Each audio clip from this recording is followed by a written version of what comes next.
Record on this computer. All right, so we are recording and things are loading. Great, so the PowerPoint is taking a second. This week we're looking at me as a communicator. This is chapter 3, and that's not fun. And with this particular chapter, it's chapter 3, individual and intercultural motivations. Last week, we looked at identity and self. The week before that, we looked at kind of an overview. So this week, it's kind of a weird chapter having to do with motivations. And it's still not loading on my end. Bear with me just a second.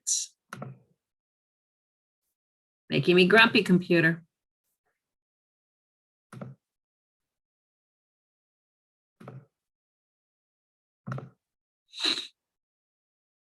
All right, worst case scenario, I'm going to download it really quickly. I've been running to, whoops. Download, we're just going to download it. I've been working out of OneDrive.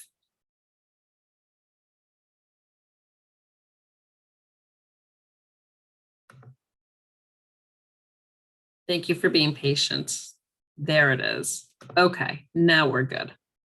Now we're good. I've got that. I'm going to move that over and we are in good shape. All right, ready? Thank you.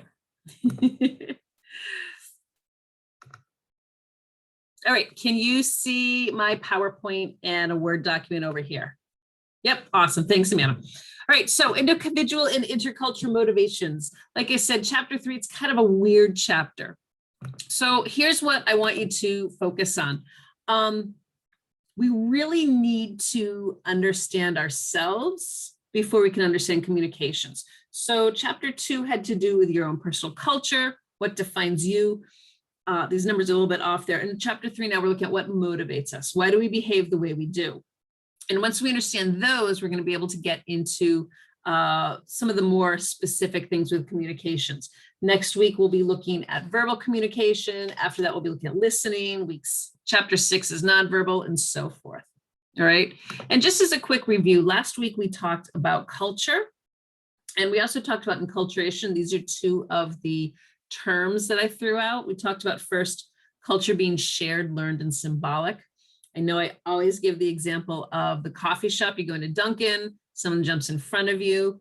And as a group, we were all universally kind of irritated by that. That's that shared sense. The learned sense is the fact that we all learned to, respect lines and to respect the order of things.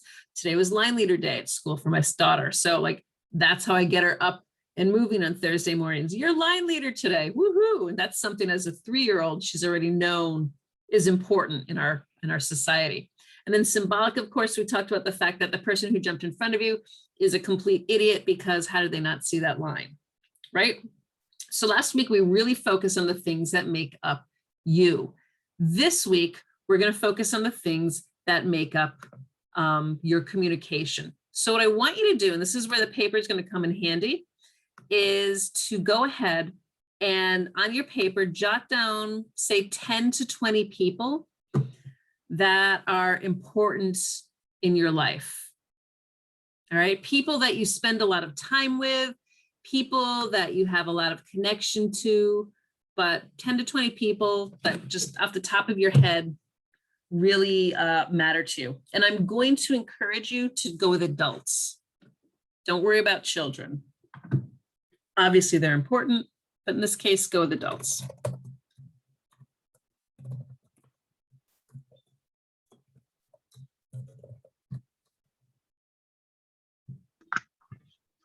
All right, you can see on the side, if you can see the Word document, then you can see I'm typing a few people myself for this example.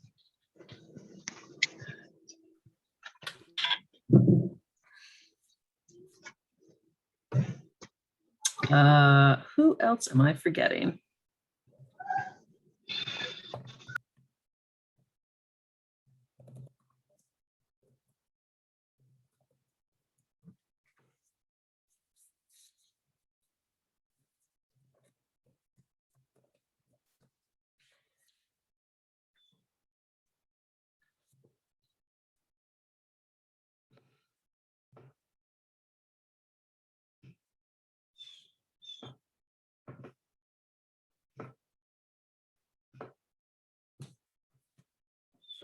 how we doing? Need another minute? Yes, please, another minute. I just found a pen and pad in the car.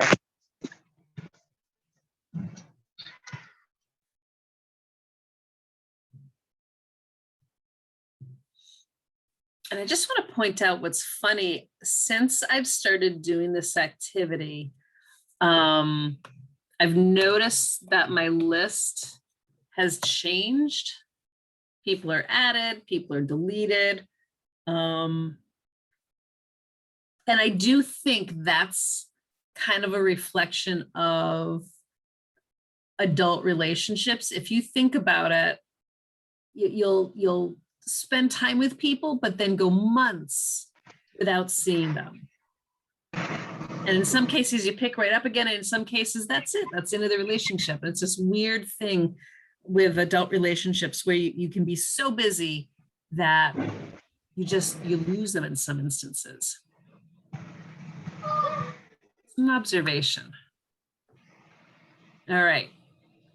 So here's what we are looking at when we think about these relationships.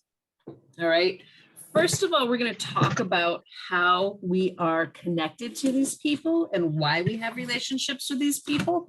So I advanced the slide here, and we're looking now at why we are attracted to these people, good and bad, and why we have formed relationships with these people. Right. And there are three key words that we've got there: similarity, complementarity, and proximity. All right. And I'm going to start by looking at the proximity in this case. Proximity essentially is how close you are to that person, like physically. All right. There are some relationships, some of those people that you put on that list that you are friends with them because you kind of were forced to be friends with them. All right. If I go back to my list, I've got 12 people here. The first one's my husband. The other 11 are women that I've been friends with over the years, right? And I would argue this one, it's probably been the longest we've been friends since kindergarten. All right, so it's a long time there. And then this one, number 8, Danielle, I've been friends with her for about a year and a half. Okay, but the reality is when you think about these friendships, in some cases you become friends with these people because you're just close to them. So for example, my sister, Joanna, proximity, right? And my other sister, Kate, I'm friends with them now. I have a relationship with them now because I lived with them for a certain period of time. And if you go back to that list, take a look at it. How many people on that list are you friends with because of proximity? You were forced to be friends with them. And those are probably, if you think about it, those oldest relationships. Does anyone see that as they look at their own list?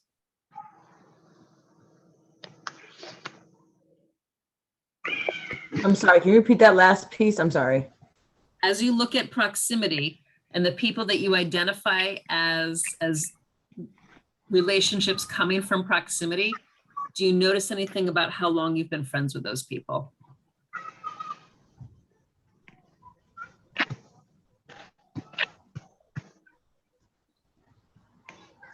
Anyone want to comment on that?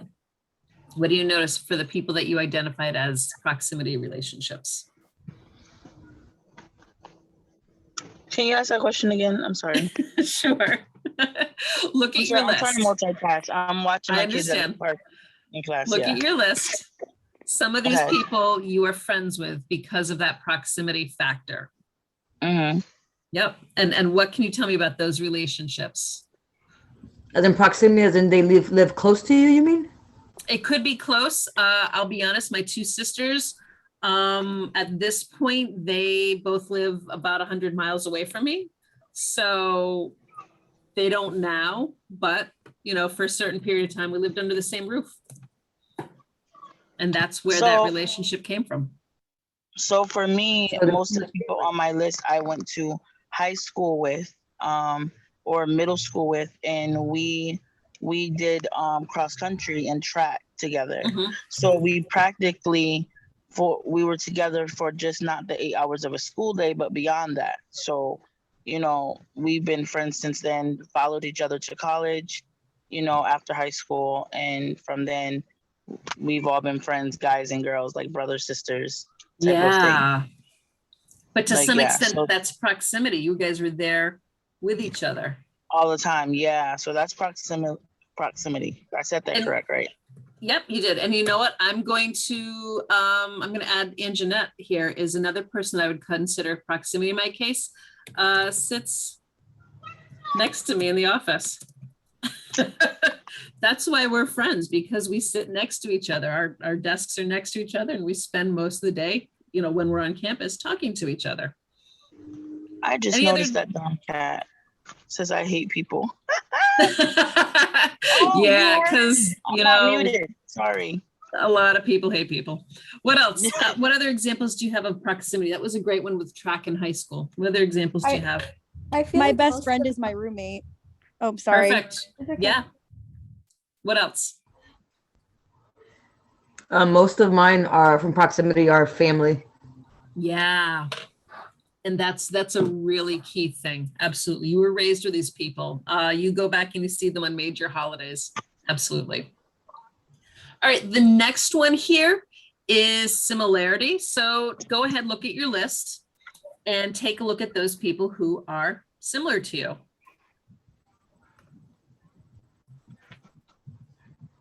I'm not going to You put want us friends to for all- respond? What's that? You want us to respond to that? In a second. Take a second and add to it. Oh, I already did. Okay.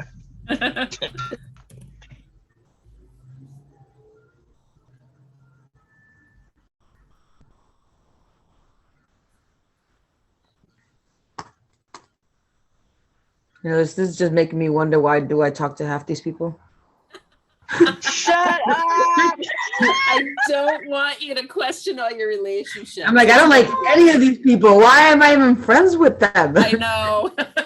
And that's Like, why I'm I literally chose going down the this list and I'm like, well, he's my brother. I guess I got to talk to him. Yeah. Oh, I guess this is my kid's father. I guess I got to talk to him too. Like, Yeah, sure. I mean, let's be You don't honest. want my I've 2 got. cents. Go ahead. No, I was telling her she doesn't want my 2 cents. You don't have to do anything. You do what you want to do. You are an adult. You push out those children.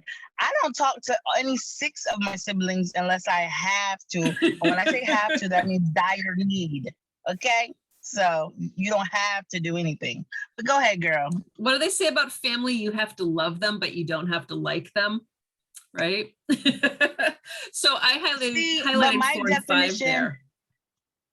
My definition of family is not family is the people who are loyal through thick and thin no matter what, and are honest with you. You can confide in them, all that stuff.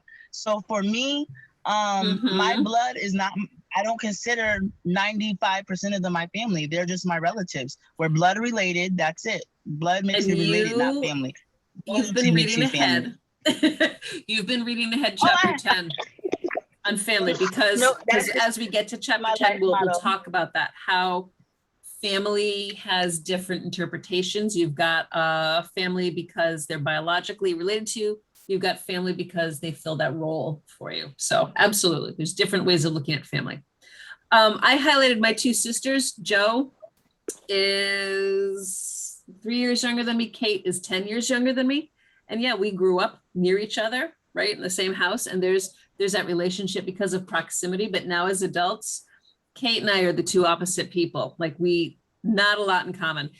And I realize a lot of that is a 10-year age difference. Whereas my other sister now, Joanna, fought like cats and dogs when we were kids, like really brutal fighting when we were little kids. But now that we're older, we've had similar life experiences, we've realized, hey, we're actually kind of the same person. All right, so that's something to think about when it comes down to similarity. The people that I listed here as similarity are people that I have a lot in common with. And to some extent, there is some proximity. My friend Kathy here, she and I were in college together. right? So she too could be someone, she was one of the first people I met in college. So she too could be someone that I would list as a proximity person. Let's look now at complementarity, all right? I have a These are the question. people, hang on just a second. Complementarity, these are the people who are not as similar to us. It's kind of that opposites attract argument, that opposites attract situation. But that's still a basic or a good way to form a relationship. So take a second and go ahead and answer that one too. What do you have, or who would you identify as complementarity? I heard someone talking, I don't know who it was. Yeah, I just have a question. Can similarity be like your coworker because you both work at the same like? Absolutely. Okay. Absolutely. And realize these are fluid. You know, proximity could be the fact that you sat next to each other in 5th grade. Proximity could be the fact that, you know, you both popped out of the same womb. There is some wiggle room there. And I realize that complementarity is an awful word to spell. So if you just want to use C, as long as you understand what it is.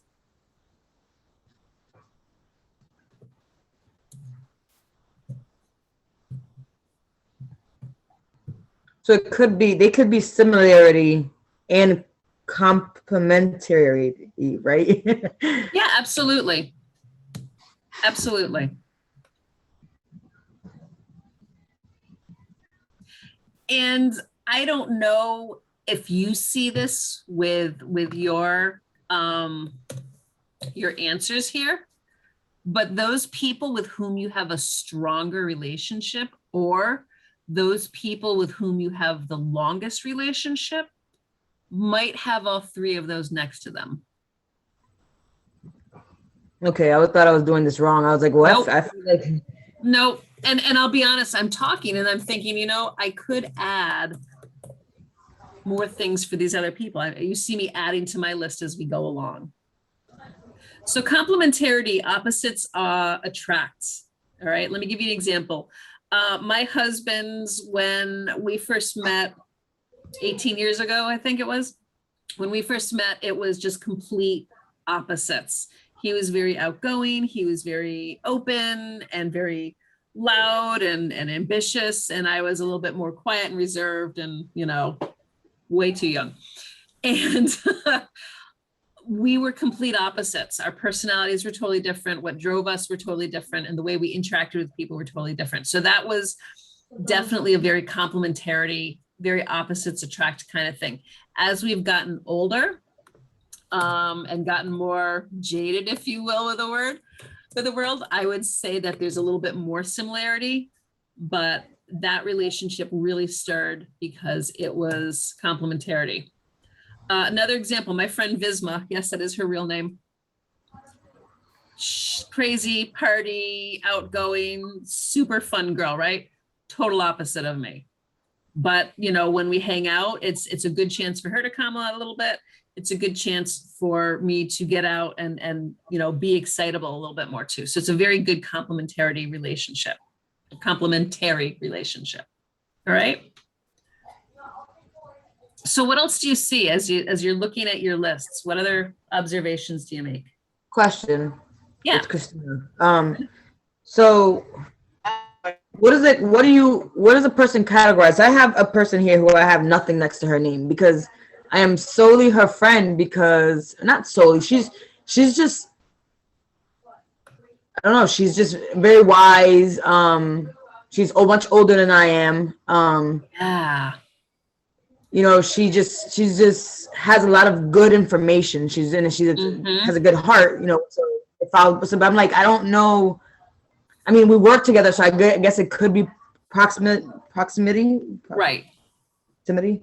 But other than that, I just feel like that's just not enough, right? Because of how I feel about how grand she is of a friend. So I'm like, oh, Sure. well, not just because she's close to me. I guess that's how I'm looking at proximity.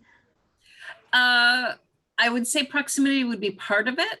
But this is a perfect segue into the next slide. All right. So let me, boop, there we go. Here's another thing about how we are friends with people and why we start relationships with people. And the reason is there's something that we want out of it. We want something out of our relationships. And people always go, oh my God, we're horrible. We're awful people. We're only in relationships with other people because we're trying to use them. And the reality is we're not, but we're attracted to these people and we keep these relationships because we can get something out of them. All right. I want you to think for a second about someone with whom you've kind of let the relationship die, someone you're not friends with anymore for whatever reason. Okay. Essentially, if you look at these rules of attraction here, physical, social, and task, it's just not important anymore. All right. Think about someone that you might have been in a physical or sexual relationship with, and now you're not. At some point, you're like, ugh, you gross me out. I don't want to be near you anymore. So that's the end of that physical attraction. Whereas when you were in that relationship with that person, you probably were physically attracted to them. Right. So this is the next step. As we look at these people that we listed, let's try to figure out who's a physical, who's a social, who's a task attraction. Physical is pretty obvious. I think you got that one pretty obviously. It's physical, it's sexual. This person is attractive to you. Social attraction has to do with people who would be fun to hang out with. All right. So my friend Visma here, and again, we've been friends for a long, long time. And part of these relationships have come from other friendships, right? But that is definitely a social attraction. That's why we're friends, because we have fun together. Now, to answer your question, Christina, I would say, and I've got two people on my list here, Lisa and Danielle. And these are both people who, for me, it's a task attraction. And I think that's what it is with this person that you're referring to. And this is where everyone goes, oh my God, we're horrible people. Let me give you an example. Danielle. Okay, this is someone that I've only known for about 2 years. And quite honestly, thank you, COVID, I've never met her in real life. We've only talked online or on the phone, right? She is a librarian in a local town, and she has a lot of research experience. And so I've maintained that relationship because if I need help from a librarian, here's someone that I'm friends with that I can ask her and she'll help me. She'll help me with the research piece, right? So in that sense, it sounds like I'm using her for that research help. I'm horrible, I'm going to hell. No, here's the catch. We became friends because when her son was born, she had a hard time breastfeeding. And she was dealing with some postpartum with her husband, okay? And I had a similar experience, and that's how we were connected. Someone said, hey, you've had these experiences, you've had these challenges, talk to Ellen because she has had these too. And so in that case, we started that friendship because she had questions that I could answer for her. So in both cases, are we close to each other? No, not really. Do we have a lot in common? No, not really. But we both had that task that was important. I needed help with research. She needed help making sure that, she could successfully feed her son. All right. Is this a relationship that's going to last forever? Well, again, thanks to COVID, probably not. But this is a really good example of how we have been attracted to each other because there's a specific goal, there's a specific task that we can fulfill because of that friendship. Does that make sense? So Christina, to your point, this person that you sit next to who is wise and who you like to learn from, that's your task attraction. You want to get the knowledge and the wisdom and the guidance from this person. And that's why you have a relationship with them. No, I just feel like I'm using everybody. Say that again? I just feel like I'm using everybody because I'm like, I know, that's right? that's a task. No. That's a task too. I got a whole team of people I'm trying to use over here. Like And that's okay. That's okay because there are people in your life who have had task attractions for us as well. Yeah, but then I think that's probably why I've been saying all these years that I just get bored of people. Like, I just get bored. It's just, just like once I live in a house for like 3 years, I'm like, okay, I need a new venue. Like I just can't. Mhm. I get bored of things. So I've been saying all these years I get bored of people, but I think their task is just up. I'm gonna say it like that from now on. That's so funny. They have Don't- fulfilled their task. don't I don't need you anymore. No, it's not that at all. It's not that at all. Again, think about why you started the relationship. Okay, why did you start the relationship? Maybe you started it because there was a task requirement, but over time it changed. And Jeanette, all right, same thing. Task, attraction. I'll throw it out there. This is my boss. Okay. She works at Goodwin. She does the CAP program. This is my boss. And so initially, yeah, I wanted to get on her good side because I wanted to stay employed. I wanted to have a job. I wanted to, do well with what I'm doing. We became friends because we sat next to each other. But frankly, now at this point, she's just a really nice person. And she's been someone who has been a great mentor to me and someone who I've been able to help with other things too. So as we have those relationships, as we spend more time with people, they grow, they change. And that's where people get added to your list and people fall off your list. It's not you being a horrible person. It's really just the course of life. Life changes. And so your relationships change. You're not horrible people, I promise. I mean, I'm assuming. I don't, know all the dirty details, but any other comments, any other things that you see interesting on your lists that you want to share or you want to agonize over?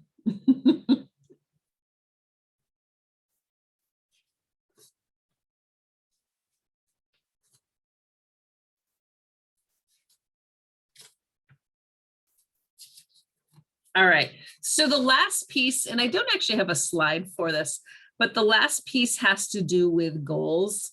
And as you go through this chapter, you're also going to see that there are different goals for these relationships that you have. Some of them are self-presentation goals, all right? Presentation in the sense meaning that you want to look good, so you're friends with these people because it makes you look good. Some of them are instrumental goals, meaning that you have a task that you're trying to accomplish. So I'm going to go back to poor Danielle here and say, this is really, for me, there's an instrumental goal here. And again, we're not super close, but as I look at this relationship, that's the basis of it. And then finally, relational goals. Those are going to be people that you're friends with because you want to be friends with them. There's something about them that just attracts you. I go back to my friend Visma, who is crazy and wild and to some extent lives every weekend like it's a frat party. No, thank you. That's not my thing at all, right? But when I hang out with this person, this is someone who's good and loving, and I have a goal of having a fun, friendly relationship with her. So it's just another way to look at this. All right. So here's what I want to do. I'm going to go ahead and close this because we don't need to see that right now. Let's talk about what I asked you to do last week. Last week, I asked you to do some people watching. I asked you to just go out in nature, out in wild, and see some people and watch them for a few minutes. And so what I'd like to do is take a few minutes and share what you found, share your observations, and then talk to me about why you think these people interacted with each other, and maybe what motivates them and what attracted them to each other. All right, so do I have any volunteers? I'll go first because before I start it. driving. Okay, see if, all right, she said, let me see when I went up. Okay, so I actually went to a get together. And it was more like a kid type of thing. And you said, why do you think these people I think these people interacted with each other primarily because they had the denomination of similarity was the fact that they all knew each other based off of one person. Mm-hmm. And that it was like kind of like just a support system. Like, you know, if they're someone's celebrating someone, you're going to support them in that Sure. aspect, right? So that was like the emotional support type of thing. What are their motivations? The motivation was the person, because I definitely did not want to go because of the weather increments, and I wanted to stay inside because my body doesn't do too well with you know, bad weather. But that was their motivation. I feel like was the fact that this person supports everybody else, so we in turn you want to go and support them. You know, that type of thing. Um, what attracts them to each other? What attracted everyone to each other? Food, food. You know, food. You know, I So think task. everybody. I don't think it's a black thing. I don't think it's a white thing, a Spanish or Indian. I think food in general is an everybody thing. Everybody So, eats. everybody loved them belly, as we say, the them belly. So, definitely it was a food thing. I think that's what attracted them to each other, and drinks. You know, they had really good mixed drinks. So, Mhm. and what else? The fact that I think just making the memories. Also the fact that the people who are there, I know, are very family oriented. So the fact that even though we're not blood, it's just the being a family type of thing and loving on each other. The love is what also attracted everyone to each other. So definitely, now I could drive. That was all, Professor. So as you're talking, I'm hearing a lot of different things here. There's definitely a social attraction. You know, people are friends because they want to be friends. It's not because you have to be friends. The similarity is the fact that you've got someone in common. To some extent, that's also proximity. With a lot of the friends I listed on my list, we became friends because we were all friends with the other person. My husband and I met 18 years ago. And when we met, we were talking and we realized we have all the same friends. So what that did was it just strengthened our friendship with those friends, because we both knew people, you know, for years beforehand, but didn't realize that they knew us. And that was that link. And then there's also a lot of relational goals and what you were just talking about. The idea that you want to have that relationship, you want to maintain that relationship, and the fact that there is some sort of warm, fuzzy feeling that you get from having that relationship. Sure. Okay. So it was yucky weather. You were outside. You didn't want to be there last week. And that's fair. I don't blame you. But the fact that that person, whomever that person was that you were celebrating, is important to you, overrode the fact that you just didn't want to be there that day. And that really says something a lot for relational goals. Thank you. All right. Who else? Who else did some people watching? Sneaky, sneaky people watching. Oh, I watched people be sneaky links at that party. I don't know if you know what a sneaky link is, but I see some people being sneaky links. They was married with their girlfriends at that party. I seen that part, but we gonna leave that for another day. I constantly people watch. Yeah. But like, it's not like I'm like, it's bad. Like I could be in a. I think I people watch because I don't trust people, so I'm always watching what's around me, what's happening. Like especially like in restaurants.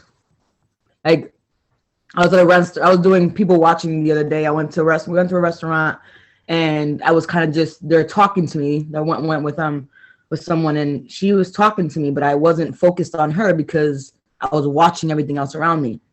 Now, you know, she goes and she says to me in the middle of the conversation, she goes, are you going to focus on what I'm saying, or are you going to keep on watching people? And I was like, it's important to watch people. I said, because I just watched that waitress over there, you know, dig something out of that cup with a spoon, and now she's going to go bring it to that table.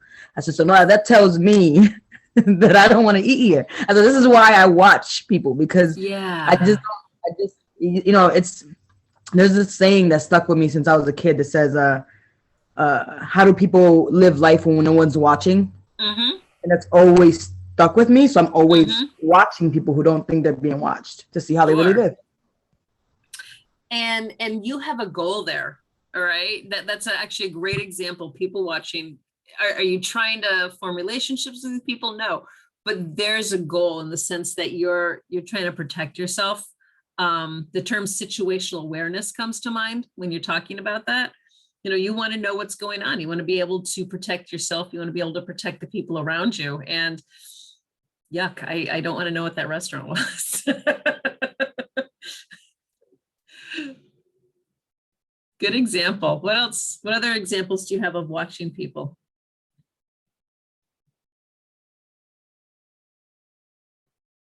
There's something that popped into my head as you're thinking. Now that we are, and I don't want to say post-COVID because I still think we're kind of in the middle of it, but as we're moving towards post-COVID, you see a lot of people watching the behavior of other people.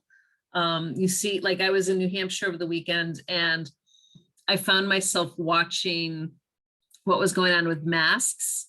My daughter's 3, she's not inoculated. So of course I make her wear a mask. And if I'm going to make her wear a mask, I'm going to wear a mask. But I was in an area where they were dropping their mask mandate the next day. And so people were already like, forget it, lose the mask. And so what I found was a lot of people were watching what other people were doing in the sense to understand, you know, what's acceptable, what's not acceptable. But also for that relational piece to determine, you know, how close can I get to these people? If I wear my mask, am I being weird? If I don't wear my mask, am I being, you know, inappropriate? And so that was another interesting piece that I noticed over the weekend. All right, one more victim. Who else did you people watch?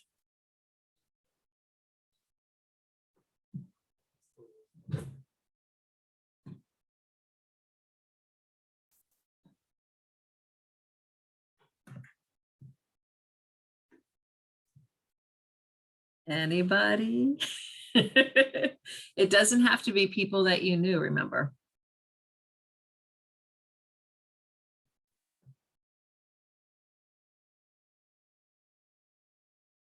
Anyone go grocery shopping or Target?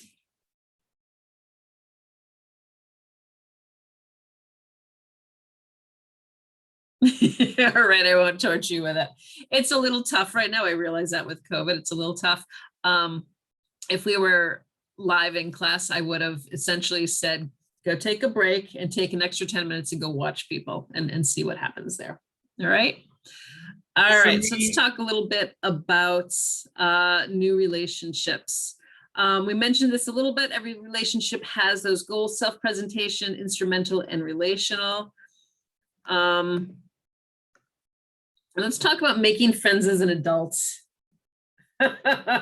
That's a lot of fun, isn't it? Making friends when you're an adult. So talk to me about this. Why does this, and I'm making an assumption, correct me if you disagree, why does making friends as an adult just suck?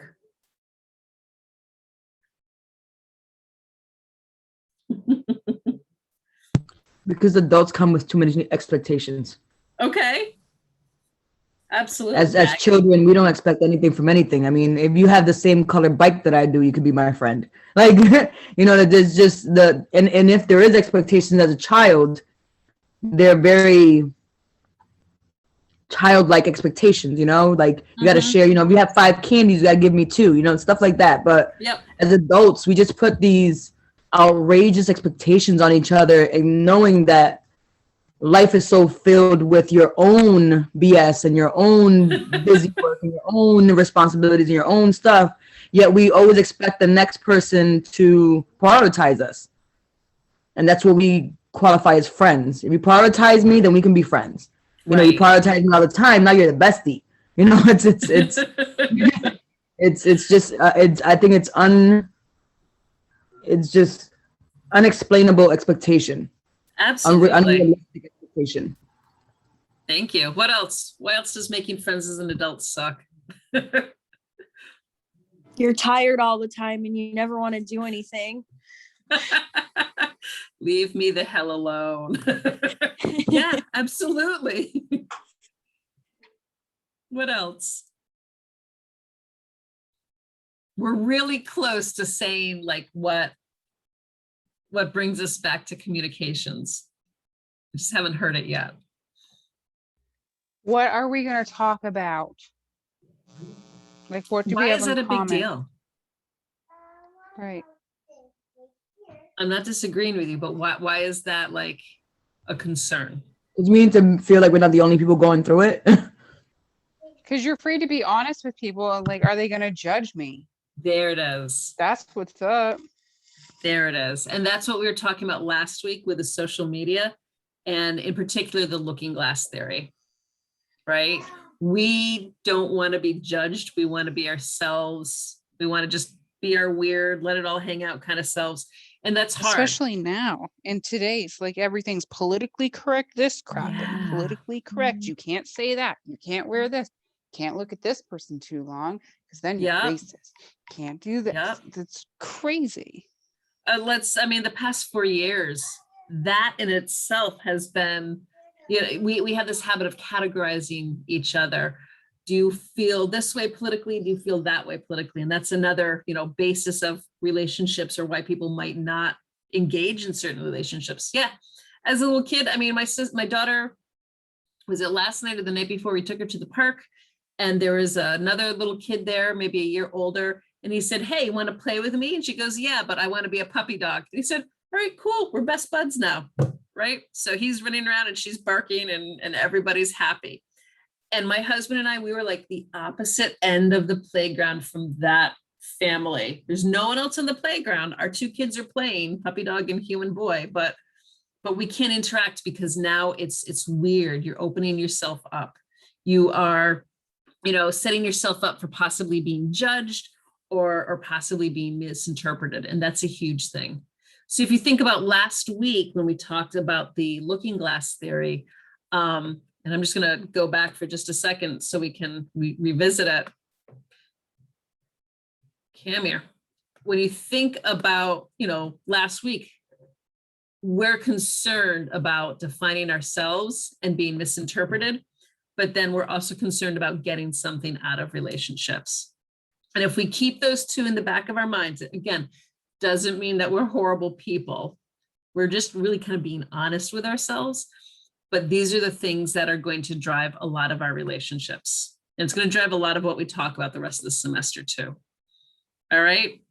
There is one more key thing that I want to talk about tonight. And that is ethnocentrism. And this is going to be a key term as you go through this chapter, and especially as you get into the activities this week. All right, so ethnocentrism, this is kind of a funny term. I think you're used to seeing it more in like a history class. But the idea is that you have bias, and we all have personal biases, you know that, but you have bias for your own group or your own culture. We like people who are like us. So if we were to go back to that list of people that we were making before, the people that you like best, or the people that you probably spend the most time with, are the people who are probably the most similar to you, right? So ethnocentrism is going to come up a lot this week. I love this cartoon because it really, really gives you a good sense of ethnocentrism. On the left is our blessed homeland, in comparison to on the right there, barbarous wastes, right? And if you look at these two pictures, they're identical. It's the same thing, but we have a glorious leader. They have a wicked despot. We have a great religion. They have a primitive superstition. We have a noble populace. They have backward savages. We have heroic adventurers. They have brutish invaders. It's basically the same thing, but because it's different, because it's not us, we don't see it as being as good as us. And so that's going to really be the center of ethnocentrism, all right? When you see centrism in the word, that has to do with like what's important, what's central to us, and then ethno, think like culture, ethnicity, all right? We have that bias for it. You're going to see this in particular when you get to the video. Has anyone watched this yet? All right, so last week it was an awkward blind date with Cassie. Recognize Cassie? She's the worst. She really is. She was so mean to that guy last week. I can't remember his name, but she's the meanest. This week, she and her current boy toy are visiting Mexico, and they go into this shop with authentic Mexican crafts and handiwork. And you've got this lovely woman on the right here who's trying to speak to them, but she only speaks Spanish, and Cassie can't understand her. And so rather than trying to understand, rather than trying to, thank you, focus on what, this woman's trying to communicate to her, Cassie is actually really rude and ethnocentric. And so you're going to see that as part of this particular video vignette. It's a key factor there. All right. Any questions about ethnocentrism? I'm zipping through this because I want to make sure that we have a chance to talk about this last assignment. All right, so I'm just going to switch over for a second to back to Blackboard so we can just look at this weekly units. And I'm going to scroll down to week 4. I am wrapping up, my friends. So just so we're there. Overview, multimedia, chapter 3 is there. This is a PowerPoint. Of course, I will share this video after uploads. 2 PowerPoints there. Actually watched this video last week, but it's a good refresher if you don't remember it. Chapter 3 is the first person chatty tourists abroad. That's Cassie and her friend, the quiz. And then you've got this assignment, primary types of attraction in popular media. So that's what I was showing you just for a second. All right, here is the assignment, primary types of attraction in popular media.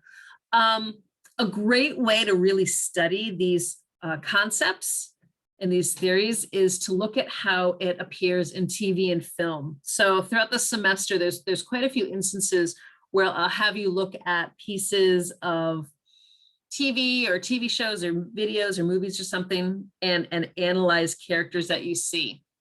So what I'm asking you to do here is not to do that, whoops, is to pick a TV show or film that has some relationships in it.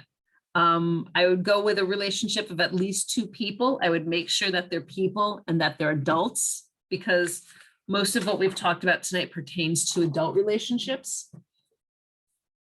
And I want you to analyze it. All right. And I'm looking for a short essay, 250 words. So maybe like a page and a half, but talk to me about the relationship. What do you see as being the main types of attraction? Why are they attracted to each other? Do both characters reinforce this attraction? Because in some cases, you've got one character who's clearly using the other for something.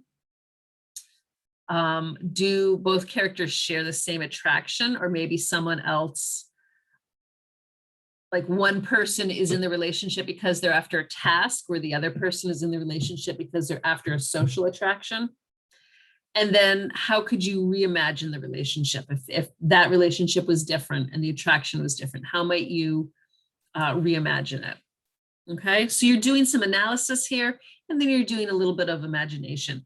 And I think I think as you really pay more attention to what happens in different shows and movies, the people right shows are pretty brutal, and so they take a lot out of them. Say that again. Your mic just got like really bad. Oh no! Is it me or is her You mic sound like breaking a up? robot.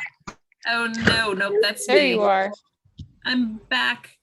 Thank you for letting me know. When did you? I thought it was just me. I'm over here cracking up. I'm like, oh wow, that sounds crazy. No, I'm gonna guess that Disney Plus just went on in the other room. Oh shoot. That channel never works, right? Where did you lose me? Where never mind. I'll let somebody else You answer said that. it's gonna be analytical as well as some imagination. Okay, all right. So I was basically going through the bullet points there. I'm not gonna reiterate those. What I was saying is, as we move through this class, I'm going to ask you to look at different TV shows and movies a couple times, because what I think you'll find is the writers of different TV shows and movies they like to mess with people. Like there's a lot of drama in these shows. Think about like a show that you really like that has a lot of drama in it, right? Or a reality show where it's all kind of Scandal. yeah, there you I go. love that show. There you go. Never seen it. With a lot of these relationships, though, with a lot of these shows, what's interesting to us is the way the relationships are kind of warped. And so I think you're going to find that you have a lot to consider and look at with each of these TV shows. All right. Blackboard, when is this due? What's today? Next Wednesday. All of this stuff is due next Wednesday. The only due, and remember, everything, we've moved all of those due dates. So everything is due on Wednesday night now. The only thing that has not been moved is midterm project stuff. We kept those because, like I said, I've got 50 outlines coming in at once. So the outline isn't due until the 13th, not this Sunday, correct? Is the following Correct. Sunday? Okay, Correct. I was scared about that. So I have a question, Professor. Uh-huh. I don't know if I heard this wrong. Please correct me. But how are we supposed to? You said to animalize as we analyze. What were you talking about? What are we animalizing? You're going to supposed to find the analyze assignment in Blackboard. It was the slide I was just showing you. This one right here. You said to Just- animalize it.